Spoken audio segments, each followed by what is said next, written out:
femme. Un film qui mêle donc l'intime au politique. On va en débattre sur le plateau de C'est ce soir. Juste après, Pourquoi t'as pas d'enfant? Un documentaire signé Enora Malagré et Chloé Garel.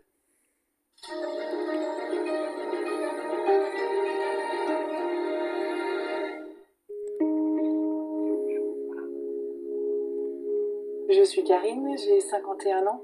On m'a diagnostiqué une endométriose très tôt. Et donc j'ai fait à peu près une quinzaine d'années de parcours de PMA. Ça fait donc maintenant 7 ans que définitivement j'ai compris qu'il n'y aurait plus la possibilité de devenir maman. Très compliqué, parce que c'était précisément là où je ne voulais pas être. Bonjour à toutes, moi c'est Sandrine, j'ai 45 ans. J'ai eu un long parcours de PMA avec mon ex-conjoint. On a passé plus de 8 ans en PMA. Ça s'est soldé par la fin de notre couple. Moi j'ai un parcours, je vais pas m'étendre, c'est le même que le vôtre. Je crois que ce qui m'a le plus traumatisé, ce sont mes fausses couches, que j'appelle maintenant des arrêts naturels de grossesse, parce qu'il n'y a rien de faux dans la fausse couche, me semble-t-il, pour en avoir vécu beaucoup, beaucoup trop. Une grossesse extra-utérine aussi qui m'a beaucoup traumatisée. Et moi, je suis à un endroit de ma vie, j'ai 45 ans, où moi, je sais pas encore si j'arrive à faire le deuil de ça. C'est encore hyper présent.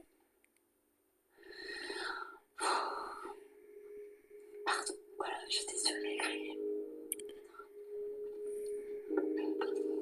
Je pense que je suis en train de faire le deuil, mais je crois que j'ai bien besoin de vous.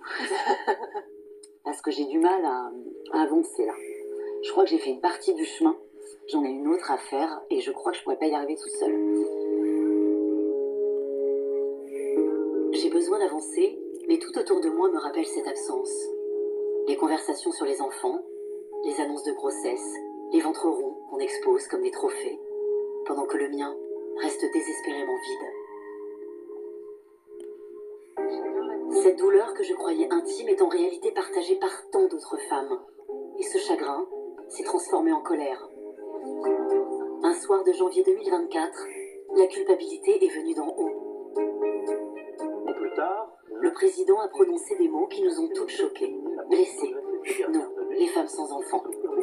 un grand plan de lutte contre ce fléau sera engagé pour permettre justement ce réarmement démographique. Dans ce dérèglement... Mais moi, monsieur le président, je ne peux pas avoir d'enfant. Alors ça ferait de moi une femelle défaillante? Une femme qui ne participe pas à la grandeur de la France? Dans la société, une femme sans enfant, ça dérange. Je trouve qu'un ménage sans enfant, c'est pas valable. C'est le rôle d'une femme d'avoir des enfants. Elle n'a pas envie, elle pense à rien. Elle a rien dans sa petite tête. Depuis toujours, le destin d'une femme est d'être mère. L'injonction à la maternité, c'est une vraie permanence. Que ce soit dans l'Antiquité, à l'époque médiévale ou aujourd'hui, aux femmes, on demande assez volontiers est-ce que vous avez des enfants? Même la science s'en est mêlée. On est convaincu généralement que le bassin il est morphologiquement fait chez les femmes pour être suffisamment large pour que les femmes puissent accoucher par voie basse. Moi aussi, on m'a dit que mon corps était fait pour ça. On m'a parlé d'instinct maternel, d'horloge biologique. Je fais partie de ces millions de Françaises qui n'ont pas d'enfants. Comment je peux apprendre à vivre avec cette réalité? Est-ce possible de transformer cette blessure intime en un nouvel horizon? J'ai décidé d'aller à la rencontre de celles qui, comme moi, auraient tant voulu, mais n'ont pas pu avoir d'enfants. C'était un des trucs les plus durs de ma vie, de dire à Brice, je veux plus qu'on essaye d'avoir des enfants. On a construit autre chose en fait. Ouais, et on vit vraiment notre meilleure vie. Il n'y a pas de regret. Non, pas du tout. Et de celles qui n'ont pas voulu être mères. Des icônes qui se sont affranchies des injonctions. Marianne James. J'ai envie, je fais, j'ai pas envie, je fais pas. Avec un enfant, c'est pas comme ça que ça se passe. J'ai pas envie, je fais quand même. Béatrice Dalle. Moi, j'ai toujours fait ce que j'ai voulu, avec qui j'ai voulu et quand j'ai voulu.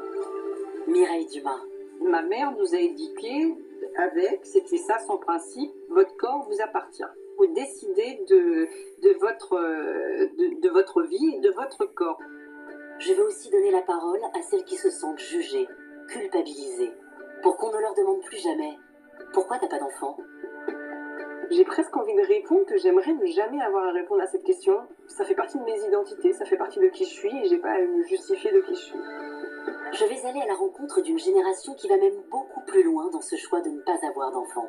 Et alors, vous avez pris toutes les deux une décision, c'est de vous faire ligaturer les troncs. Bah, c'est une libération quand t'es sûre de toi. Depuis des années, tu sais que tu veux pas d'enfant et voilà. Bah en fait, c'est génial. Ça me questionne, moi. Je me dis pourquoi moi je m'accroche